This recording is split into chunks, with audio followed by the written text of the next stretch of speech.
Operation സിന്ദൂറിൽ Indian ആക്രമണത്തിൽ പാകിസ്ഥാന്റെ 4 മുതൽ 5 യുദ്ധവിമാനങ്ങൾ തകർത്തതായി വ്യോമസേനാ മേധാവി air chief marshal A P. Singh. തകർക്കപ്പെട്ടവയിൽ അധികവും F-16 വിഭാഗത്തിൽപ്പെട്ട വിമാനങ്ങളായിരിക്കാമെന്ന ഡൽഹിയിൽ 93ാമത് വ്യോമസേനാ ദിനാഘോഷത്തോടനുബന്ധിച്ച് നടത്തിയ വാർത്താസമ്മേളനത്തിൽ അദ്ദേഹം പറഞ്ഞു. പാകിസ്ഥാന്റെ വ്യോമകേന്ദ്രങ്ങളിൽ നിരവധി പ്രതിരോധ സംവിധാനങ്ങൾ തകർക്കാൻ ഇന്ത്യക്ക് കഴിഞ്ഞെന്ന് വ്യോമസേനാ മേധാവി air chief marshal A P. Singh പറഞ്ഞു.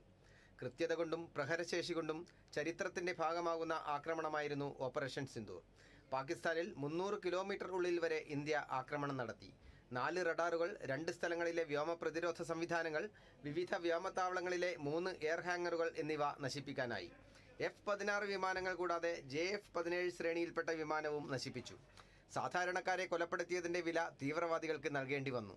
ഇന്ത്യൻ യുദ്ധവിമാനങ്ങൾ തകർത്തെന്ന പാകിസ്ഥാന്റെ വാദം പാക് ജനതയെ തെറ്റിദ്ധരിപ്പിക്കാൻ വേണ്ടി മാത്രമാണ്. ഇന്ത്യയുടെ ദീർഘദൂര സർഫസ് ടു എയർ മിസൈലുകൾ രാജ്യത്തിന് അനുകൂലമായി സാഹചര്യങ്ങളെ മാറ്റിമറിച്ചതായും എയർ മാർഷൽ എ.പി. സിംഗ് പറഞ്ഞു.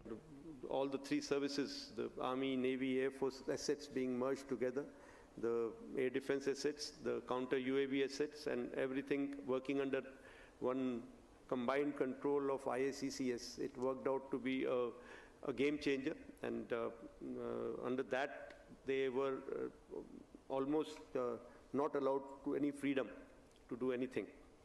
And our long-range SAMs, the long-range SAMs that we had procured recently and operationalized, that again, turned the table on them.